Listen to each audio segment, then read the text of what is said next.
Dr. Rice Sugar Free Diets. La la la la la la la. Dr. Rice Diabetic Rice తినండి.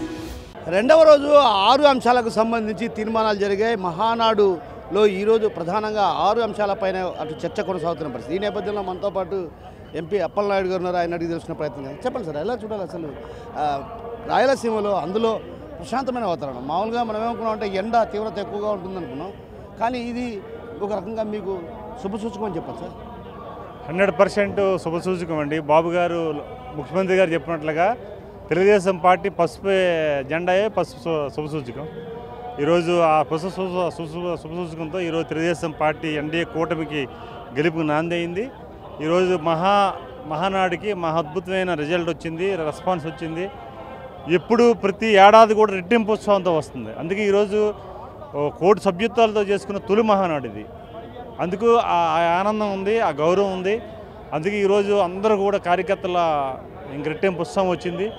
చంద్రబాబు నాయుడు గారు తోడుగా మళ్ళీ లోకేష్ గారు యాక్టివ్గా ఉండడం, వారికి వీరు సమానంగా పార్టీని స్ట్రెంథన్ చేయడం, ఈ రకంగా ఒక రిలేషన్షిప్ పెరిగింది బాగా. కార్యకర్త అంటే అధినేత, కార్యకర్త అధినేత అనే ఒక కాన్సెప్టు ఈరోజు లోకేష్ గారు తీసుకొచ్చారు. అది గౌరవ ముఖ్యమంత్రి జాతీయ అధ్యక్షుడు చంద్రబాబు నాయుడు గారు దాన్ని ఆమోదించడం ఇది మంచి శుభపరిణామం. అలాగే ప్రతి కార్యకర్త కూడా ఒక నాయకుడికి ఎదగడానికి ఇది ఒక నాంది అవుతుంది. మాలాంటి వ్యక్తులని కార్యకర్త నుంచి ఈరోజు ఎంపీగా అయ్యామంటే ఈరోజు తెలుగుదేశం పార్టీ పెట్టిన భిక్ష. తెలుగుదేశం పార్టీకి గౌరవ చంద్రబాబు నాయుడు గారు, లోకేష్ గారు ఇచ్చిన ఆదరణ, గౌరవం. లేకపోతే ఈరోజు తెలుగుదేశం పార్టీకి ఒక మెంబర్ ఆఫ్ పార్లమెంట్ అవ్వాలంటే ఇతర పార్టీలో మనకు తెలుసు ఏ రకంగా చేయాలి, ఏ రకంగా ఉండాలో. ఏది లేకుండా ఒక సామాన్యం తీసుకొచ్చి మెంబర్ ఆఫ్ పార్లమెంట్ చేసిందంటే పార్టీ గొప్పతనం. అందుకే మానాటి వ్యక్తుల్ని, బడుగు బలహీన వర్గాలకి, బీసీ వర్గాన్ని ప్రమోట్ చేసిన పార్టీ ఎప్పుడు కూడా నిండు నూరేళ్ళతో బాగుంటుంది అనేది మా ఆశ అండి. ప్రధానంగా ఇప్పటికే ఏదైతే గతంలో కూడా తీర్మానాలు చేసినాడు మహానాడులో, ఎన్టీఆర్ గారికి భారతరత్న ఇవ్వాలి. ఎంపీగా మీరు కూడా పార్లమెంట్లో చర్చించే అవకాశాలు ఉన్నాయి. ఖచ్చితంగా ఇవ్వాలి. అన్న ఎన్టీఆర్ గారు పార్టీ పెట్టి ముఖ్యమంత్రి అయ్యడం ఒక పక్క అయితే, సామాజికంగా చాలామంది చైతన్యవంతం చేశారు. మద్రాసు నుంచి ఒకప్పుడు ఆంధ్రప్రదేశ్ మద్రాసులు వెళ్ళేవారు, కానీ ఆంధ్రుడిగా వెలుగులో తీసుకొచ్చింది, ఆంధ్రుడికి గౌరవం ఇప్పించింది, ఆంధ్రుడికి ప్రపంచం మొత్తం తెలిసే విధంగా తీసుకొచ్చింది మహానుభావుడు. వారు ముఖ్యమంత్రిగా ఉండగా చాలా సంక్షేమ పథకాలని అట్టడుగు స్థాయికి తీసుకెళ్లిన వ్యక్తి. బడుగు బలహీన వర్గాల గిరిజనులకి, హరిజనులకి ఏ రకంగా వారు సాయం చేయాలో ఆ రకంగా సాయం చేసి గౌరవించిన వ్యక్తి. అలాంటి వ్యక్తి సర్వీసులో వారు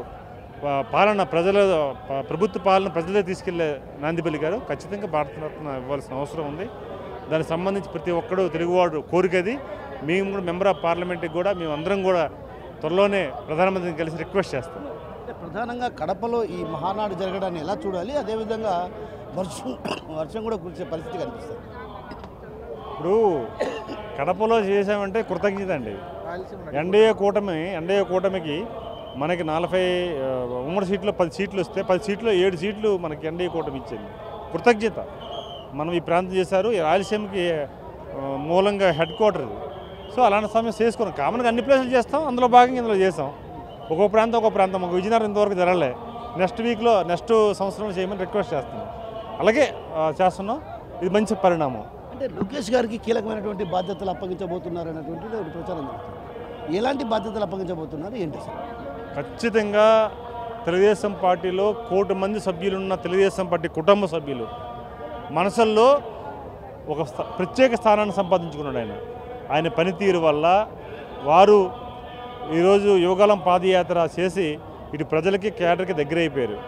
ఈరోజు నాయకత్వ పూర్తిగా నాయకుడిగా ఆయన ఎదిగాడు కనుక ఖచ్చితంగా ఆయనకి ఆటోమేటిక్గా కార్యకర్తల మనసుల్లోకి వచ్చింది కనుక పార్టీ అధినేత కూడా ఖచ్చితంగా చేయవలసిన అవసరం కూడా ఉంది. వారు చేస్తారని నమ్ముతున్నాం. ఖచ్చితంగా వారు ఏ బాధ్యత ఇచ్చినా చేస్తారు.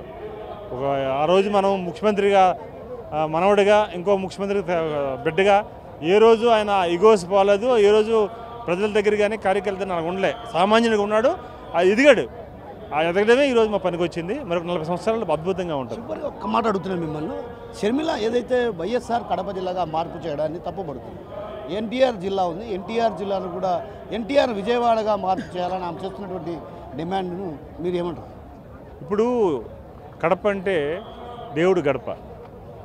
ఇది ఒక చరిత్రాత్మకమైన ఇష్యూ మనకు తెలుసు. దానిని ఖచ్చితంగా ఆ పేరుతో ఉన్నది ఇప్పుడు కూడా మనం దాన్ని చరిత్ర తీయకూడదండి. ఇప్పుడు కూడా అది ఖచ్చితంగా ఉండవలసిన అవసరం ఉంది.